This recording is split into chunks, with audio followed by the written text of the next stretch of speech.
So I just want to ask, though, that you hold your questions until I do get through the entire presentation. And again, we will have plenty of time. You may have picked up on your way in a pink card. You can use this to jot down questions as I go through the presentations if you want to, if you don't want to forget it. Or if you're too shy to ask your question, somebody can collect this later and ask your question for you. So that's what that's for. So there are two important issues that I want to talk about tonight and that I want to make sure you have an understanding about. One is community integration, including employment for people with disabilities. And I know you've heard that term, community integration. It's being talked about a lot, but that's one of the important issues that I want to talk about. And the other is something called conflict-free case management. And that's a more difficult, complex situation to describe to you, but it's important that you have some understanding of it. And so I'm going to spend a little bit of time just kind of explaining both of these things, and then we're going to talk about what is the impact on CCBDD and how is this affecting us going forward. The first issue, again, community integration. So as I said, we've long talked about community integration. It's always been part of our CCBDD mission to provide services in the community. So what's happening now? Why is there this even greater push towards more community integration? There's three reasons really, and these three reasons are coming out of national trends. These are not things that are originating here in Cuyahoga County or are unique to Cuyahoga County. These are national trends, national issues coming out of big agencies. The first is something called the Olmstead decision. And the Olmstead decision was a Supreme Court decision back in 1999 that basically said people with disabilities have the right to receive their services in the community. And that decision is overseen by the United States Department of Justice. So it's their job to go around and make sure that all the different states in the country are in fact providing opportunities for people with disabilities to receive supports in the community. And what's happened in just the last few years is the Department of Justice has gone around to several states. They have not come to Ohio, but they have been to several states where they have thought, you know, you said to those states, you're really not doing a good enough job of providing enough opportunities for people to receive supports in the community. And so they issued findings, and those states have to respond to that and do a plan of correction and make improvements. Now, there's nothing to say that if the Department of Justice came here tomorrow, they may say that we're doing okay, but there's a chance that if they were to come here, they might also be able to find because they would look at the entire state. Again, it wouldn't be unique to Cuyahoga County, that they could have findings here in Ohio as well. So that's just one of the areas, one of the trends that's kind of driving all this talk about community integration. The second place that this is coming from is something called the Employment First Initiative. And hopefully you've all heard of Employment First also already. Employment First, it was an executive order signed by Governor Kasich back in 2012 that says, more or less, employment should be the preferred and priority outcome for people, for working age Ohioans with disabilities. Now, it does not say that it should be the only option. It just says that it should be a priority, meaning that we need to think about it, we need to talk about it, we need not assume that people with disabilities don't want to work or shouldn't work or couldn't work, but we need to stop and think about it. And that's what Employment First is really about. And even though this was signed by our governor, remember I said these are national trends, at the same time that Governor Kasich signed his executive order, governors in 35 other states across the country also signed similar executive orders. So this really is a national movement, even though the exact term Employment First is in Ohio, was an Ohio executive order. So that's a second thing that's really driving this push towards greater community integration and more employment opportunities. And then the last thing, the last trend is coming from another federal agency called the Center for Medicare and Medicaid Services, or CMS. And CMS, as their name implies, governs the Medicaid program for the entire country. And because we utilize Medicaid waivers to fund day services and residential services, we have to follow the rules that are set by this agency, CMS. And so last year, in early 2014, they issued a new set of rules, an updated set of rules that talked about the fact that in order for states to receive Medicaid reimbursement via the waiver program for services provided, those services have to be provided in, quote, community settings.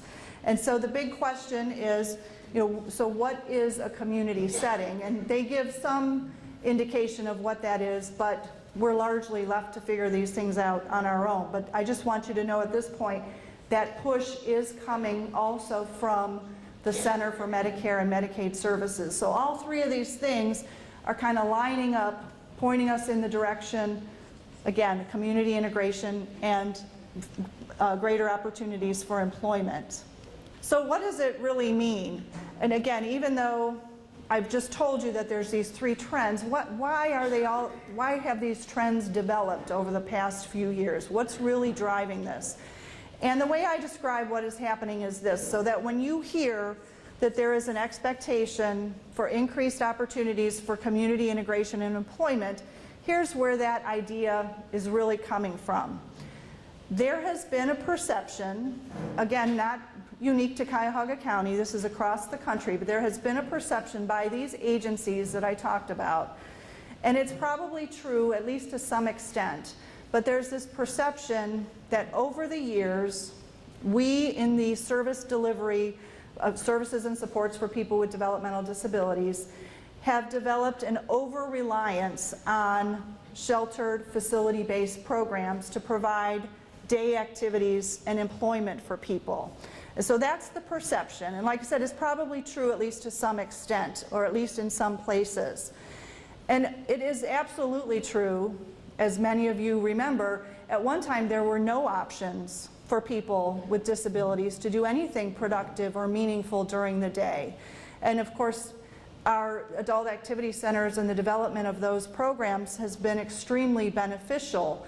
But there's this feeling now, we're in 2015, that there are, or at least there should be, other kinds of opportunities that could be offered to people, that they might be interested in doing something different during the day than going to a sheltered facility.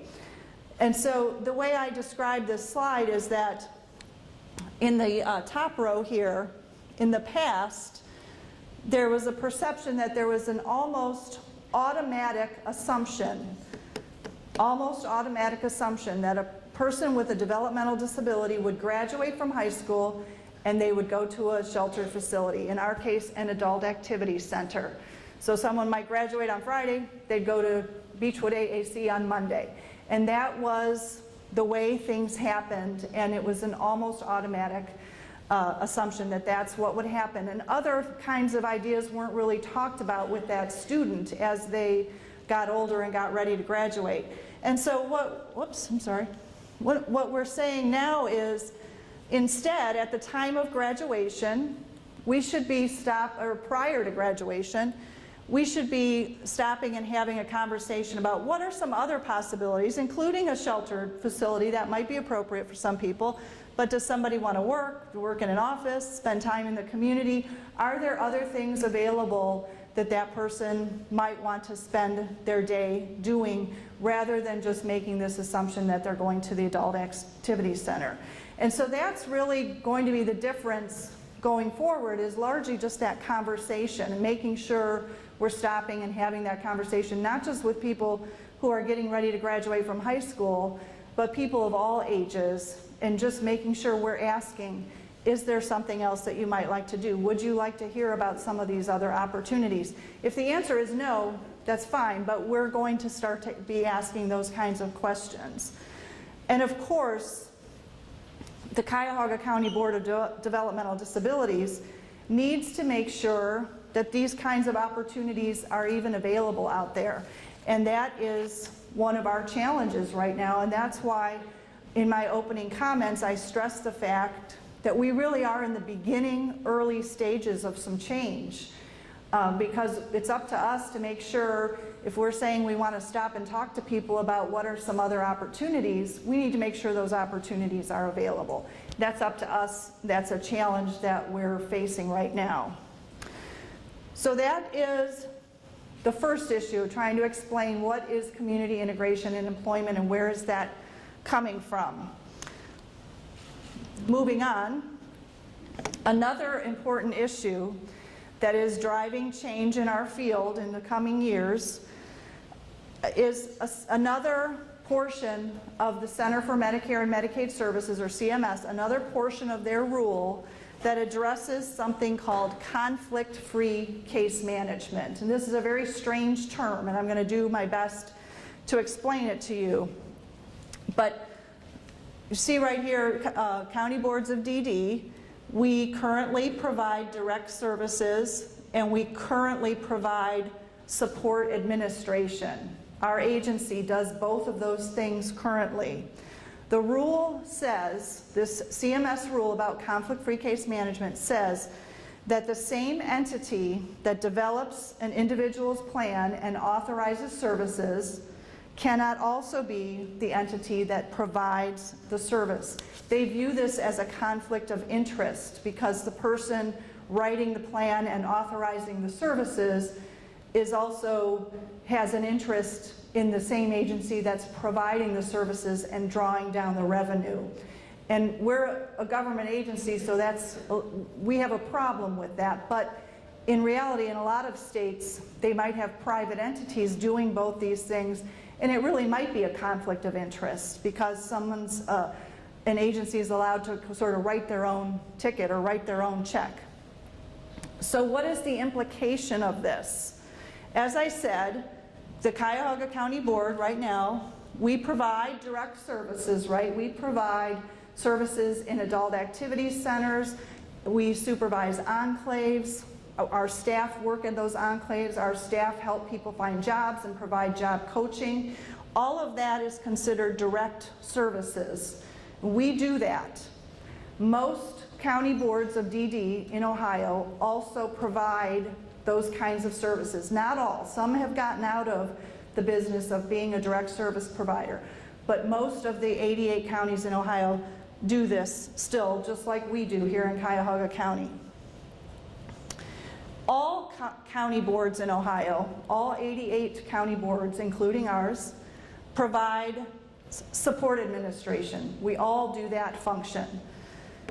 So the implication is that per the strict interpretation of that CMS rule, county boards in Ohio cannot continue to be both direct services providers and providers of support administration.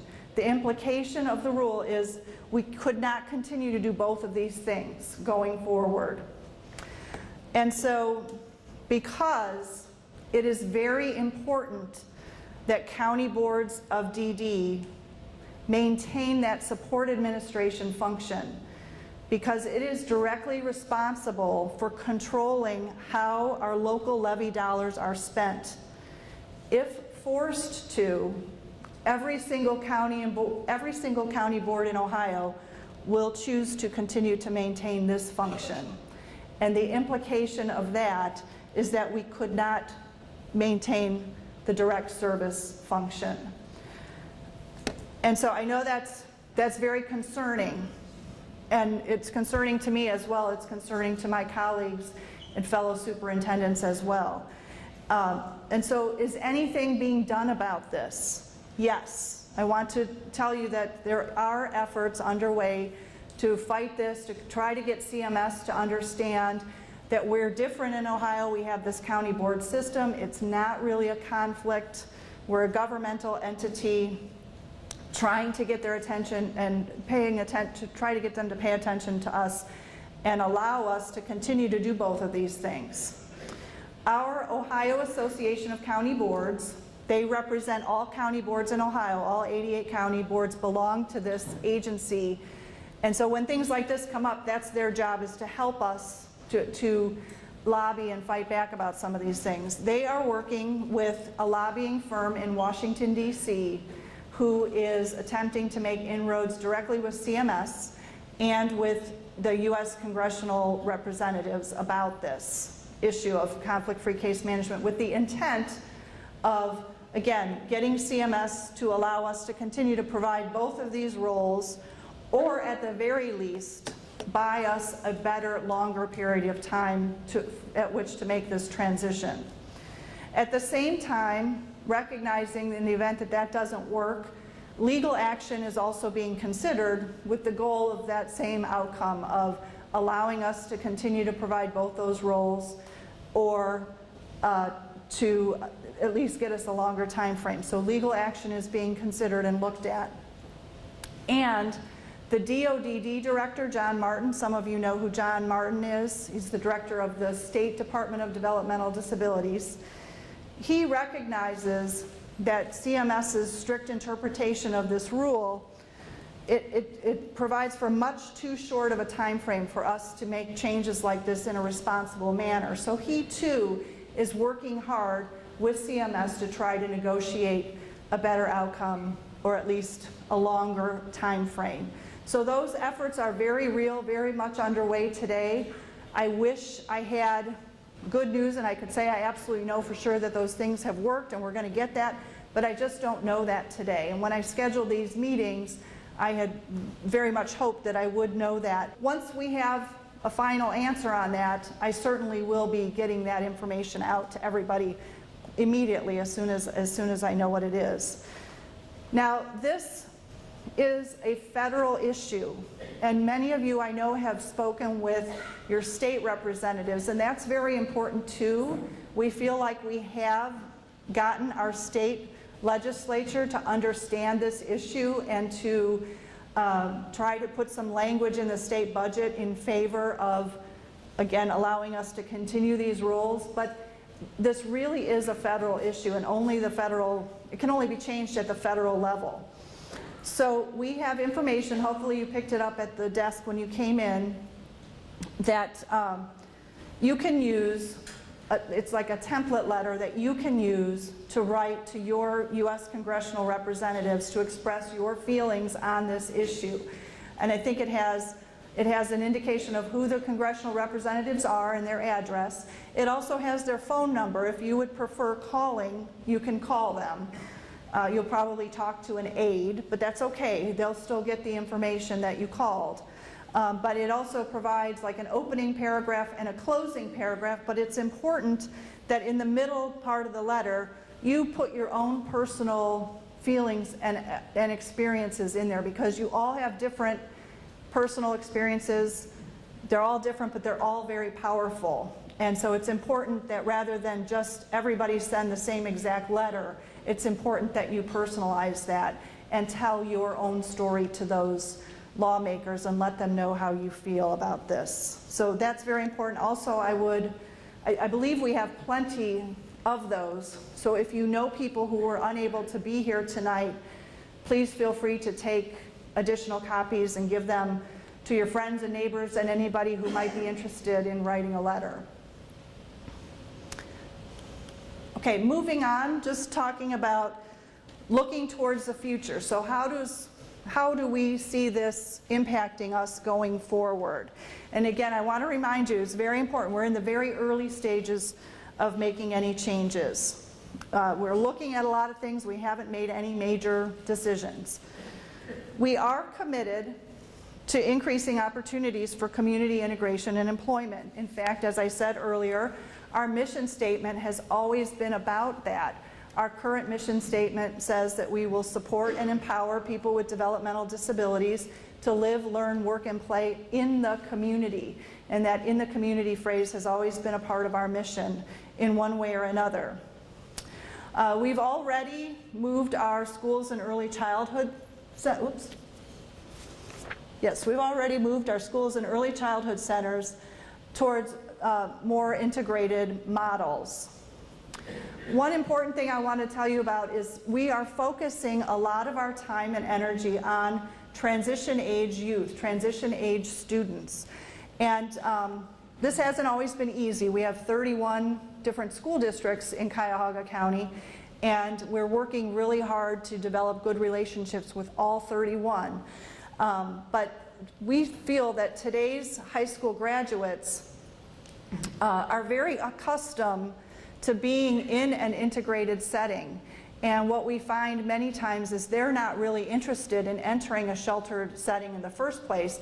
So it's kind of a good group of people for us to focus a lot of time and energy on, because they want to be in the community, they want jobs.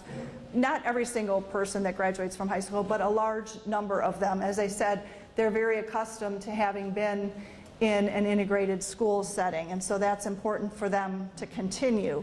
We're also trying to get involved with that group of people earlier in their high school career. That's something in the past we hadn't done a really good job of, to be honest. We didn't get involved until it was pretty close to graduation time. And due to some resource limitations, it's hard for us to just up and do that. It's a little bit of a process, but we are slowly but surely getting in there earlier and earlier, with the goal of one day hopefully starting to work with high school students at around age 14. That's our goal. Okay, another thing that we have done is that our enrollment in our AACs, as you probably know, has been declining since 2012. And that's not necessarily a good thing or a bad thing, except if we are forced to phase out of our role as a service provider in the future. I'm kind of glad that this is the case, because it just will affect fewer people than it would have otherwise. And so in some other county boards where they're continuing to enroll more people, it just means more people that they might have to unenroll at some later date if that were to happen. I also want to spend a minute talking about person-centered planning. It's very important that we spend time and take the time to work with every single individual. As I said before when I was talking about the letters, all of your situations are different. All of your family members, your sons and daughters' situations is different. And what's most important here as we go through trying to possibly look at more community integration or employment options is that we sit down and talk with each and every one of you and your family members and make sure we want to do what you want to do.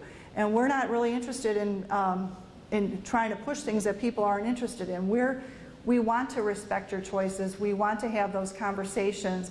But again, that's a very time-consuming process, and that's where, again, I'm saying we're in the very early stages of change, and this is going to take time for us to do this well and to do this right.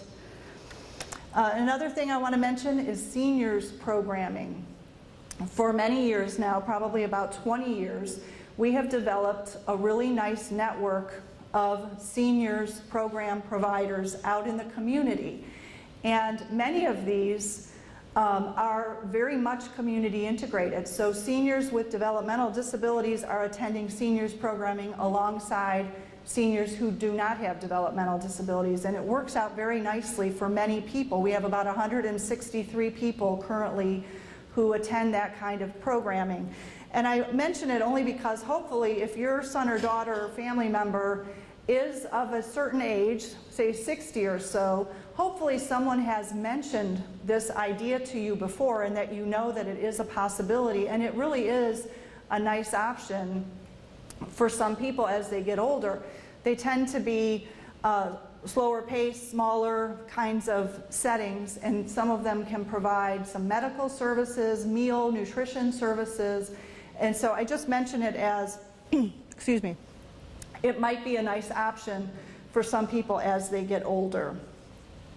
And then the last thing I want to say here, excuse me, is that the Ohio Department of Developmental Disabilities is in the process of creating some new service definitions that will incentivize or reward employment for providers. And so part of why we think we haven't been more successful in finding employment for people, although we've been pretty successful, but the way that the funding works is that it really doesn't provide a reward or incentive for helping someone to find and keep a job. And so there's some service definitions that they're working on down in Columbus to change that would hopefully improve that and would improve the likelihood that a provider who's working with an individual trying to find a job could be more successful.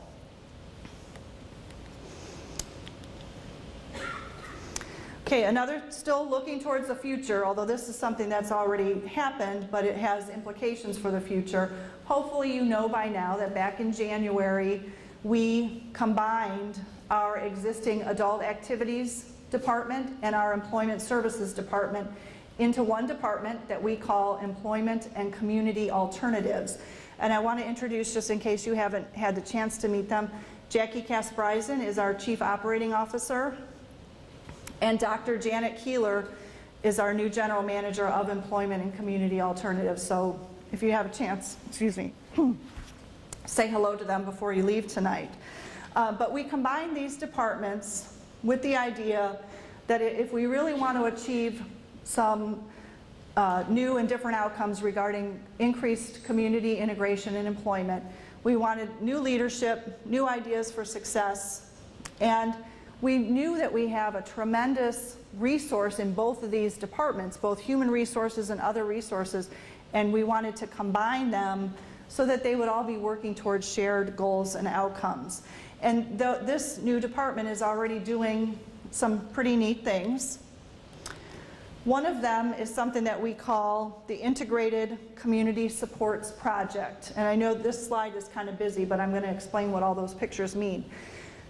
I keep talking about community integration, and the Center for Medicare and Medicaid Services says that settings have to be integrated, but the reality is they don't exactly know what they're looking for there. There's a lot that has to be figured out. Again, we're in the early stages of change, so there's a lot that has to be figured out. So what we're doing on a very small scale, we asked for 4 volunteers at each of our 8 centers, and those 4 people are of all different kinds of abilities and interests. And they were just 4 people at each site who said they have an interest maybe in going out more into the community, seeing what's out there, seeing what they might like to do, and they maybe didn't even really know what they might like to do, and that was okay. They just thought they were willing to give this a try. And so we spent some intensive time with them, our staff did, taking them out really for two straight weeks every day. They went out in the community and did some exploration, and so that's what these pictures show. There's 32 people total, right? 4 people at 8 AACs, and over the course of those 2 weeks, they actually explored 164 different activities and places of interest and tried to narrow down what might you really be interested in doing out here. So somebody said, I'd like to take a dance class, but when they really went to take the dance class, after a couple days, they decided, I don't really want to take a dance class after all. I didn't realize what it would be like doing it every day because I never had the opportunity to do that all the time. And so they've really done a nice job of putting the time in to really explore what somebody might like to do. And then, of course, 164 places and activities is an awful lot. And so after those 2 weeks were up, they asked people and worked together to try to narrow it down into a more manageable number, I think 2 or 3 places each. And now they are actually going out and doing those things throughout the week at time when they otherwise would have been at the AAC. They're supervised with staff. They are accompanied by staff. And we're using this experience to keep track of just what do we need to know in order to expand something like this to more people who might be interested in it. And we're keeping track of our successes, barriers, what does it cost, what are the staffing needs required for something like this, what are the transportation needs. We're keeping track of all that kind of data so we can be prepared to roll this out to more and more people as we can. And we hope that we'll have some better information that we can share with all of you maybe in a month or two after this program has had a little bit more time. And we would share that with you, but the early indications are that people are really enjoying it, and it seems like it's successful and they're learning things, and it really is providing people with a nice way to spend their days and weeks. And they're still spending time at the Adult Activity Center as well. So that's what the Integrated Community Support Project is. And then another kind of neat thing that's happening with, in conjunction with both our support administration and our Employment and Community Alternatives Department is that they are asking people, and you may have experienced this, but they are asking people to identify where they think they are on this pathway to employment. And this pathway to employment is actually a Ohio Department of Developmental Disabilities document. This is their language, and they are actually requiring that county boards ask people to identify where they think they are on this path and to put that into each individual service plan. And it's hard because, again, everybody is different, and sometimes you might read these four different possibilities here and think, well, none of those really exactly match how I feel about this. And so just know that we are going to ask you to pick the one that closest matches your wishes and desires most closely, but you can also ask that you add your own specific language to it as well. So you can add a sentence or two that would help clarify what you mean. But we have been asking people this, and remember that we serve about 4,000 adults in Cuyahoga County, and a fairly significant number of people that we have asked. We haven't gotten to everybody yet. We've just started asking these questions, I think, in April. But a fairly significant number of people that we have asked have identified that they are either on path 1 or place 1, I have a job, but I need support to keep it, or I want to get a better job. Or place 2, I want to work, help me get a job. And so these are people who self-identified that this is what they would like, and we feel a responsibility to work with them, again, in a very person-centered way, to help them achieve their personal employment goals. So we're actually very excited about this. We think this is good news that so many people are, in fact, interested in this. And part of the reason why I want to share this is we also understand that this is not an option for everybody. Not everybody is going to select place 1 and place 2, and that's okay. But we're happy to have a significant number of people who have self-identified on those places that we can focus on and work with to help them find a job. And so again, we recognize that's not going to be the case for everybody, but for the folks that we've already heard from who've said, I want to work, help me get a job, or I have a job, but I want to get a different one, we've got our work cut out for us going forward, but we're interested and up for that challenge and looking forward to it. Okay, just one last slide about the future. In this role, I'm trying to depict, or this slide, I'm trying to depict the role of the County Board of DD. And so it feels like there's things happening that could threaten our future role, and I understand that, but what I want to portray for you is that our role over the years has actually expanded.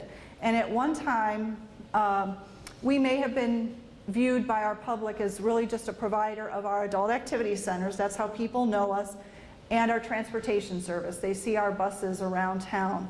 And we really are so much more than that, and we have been for quite a long time.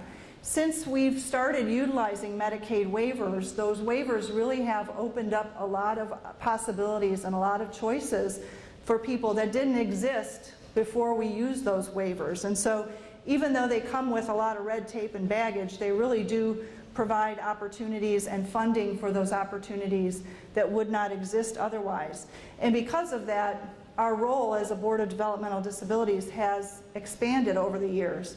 And so we're involved, as I said, it's up to us to ensure that those choices and opportunities are available to people. And those choices will likely continue to include some facility-based options for people who need them. There's not an expectation that every single person is just going to be out in the community in this vague sense of community. There will continue to need to be facility-based programs. And I had mentioned very first thing that we're not here to talk about closing our AACs, but I do want to mention that as our enrollment continues to decline, and I said this at our last town hall meeting, it may at some point in the future become necessary for us to talk about some consolidation of our centers. And I want to assure you that's not being talked about now. When and if that time comes, we would certainly bring you all together again, talk about it, get your input, and give you plenty of notice or indication that that is going to happen. But it's not being talked about now, but I did at least want to put out there that is a very real possibility if these changes do end up impacting us. So again, one of our roles is to ensure those opportunities and choices are available, including facility-based options for people who need and want them. We're also working hard all the time. We've been doing this for a long time. This is nothing new, to build partnerships and an inclusive community. And so we're working with community leaders, area employers, our private provider partners, and trying to ensure that there is a community available to people that is safe and welcoming, and that employment opportunities are safe and welcoming for people with disabilities. And so that's something that we spend a lot of time building those relationships, building those partnerships. We also work on planning for a whole life. Right, if your son or daughter or family member is enrolled on the IO waiver, you're likely, he or she is also receiving residential services. So hopefully when you're sitting down to do your service plan with the support administrator, you're not just talking about work or day program or community inclusion. You're talking about your son or daughter's whole life and how everything fits together. And that can be very challenging. But again, it's a very important role that we play with our support administrators. And then finally, again with our support administrators, we arrange for and monitor that services are in fact safe and that people feel satisfied with the services that they are receiving. And I do want to mention that should we be forced to make this choice about not providing direct services anymore, that function will become even more important, and I expect that as a county board role that will even grow further, and that we will be doing more to provide some oversight and monitoring of our private provider community. Okay, so I shared a lot of information. I went longer than I said I was going to too, I'm sorry about that. 5 key takeaways. If you don't remember anything else from tonight, remember these 5 things. 1, we have no plans to close any AACs right now. It's not being discussed, it's not up for discussion. We're in the very early stages of changes, and therefore no major decisions have been made.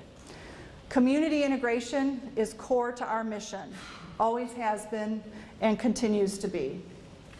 Person-centered planning, we will adapt to changes using a person-centered approach that is sensitive to each individual's needs and wants. Choice is important to us, and we want to take the time to plan person by person.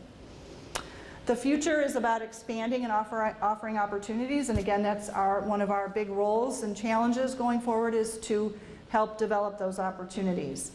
And we are committed to working together with all of you. The County Board of DD is not going anywhere. We're still here, we're still strong, and we're committed to working with all of you through all of this. And last night, because it was before the Cavs games, I said, we're all in. But I guess that's not very funny anymore. It was kind of funny last night. Whoops. Okay, I just wanted to say a quick word about staying up to date, staying informed. We've tried to come up with lots of different ways that you can do that. We have a listening line, you have handout about that. You can sign up, there's a sign-up card that you could have picked up that if you want to receive our newsletters electronically. You can call our public information line, visit our website. One thing that was brought up last night you can join your PTCU at the center that you're associated with. That's an excellent way of staying informed and staying involved, and also feeling supported by other parents. Right, Rich? They'd all be happy to have more members. And then also in your handouts, this yellow paper, Dr. Keeler, who I just introduced, is doing a series of parent and family forums at each adult activity center. So it would be a smaller scale. You could go and talk to her more on a one-on-one basis. Likely you would be talking about a lot of the same things that we're talking about here tonight. And again, I would encourage you, if you could, to share this information also with any of your friends or neighbors who weren't able to be here tonight, because this could be a good way, a good substitute for them if they weren't able to come to this tonight.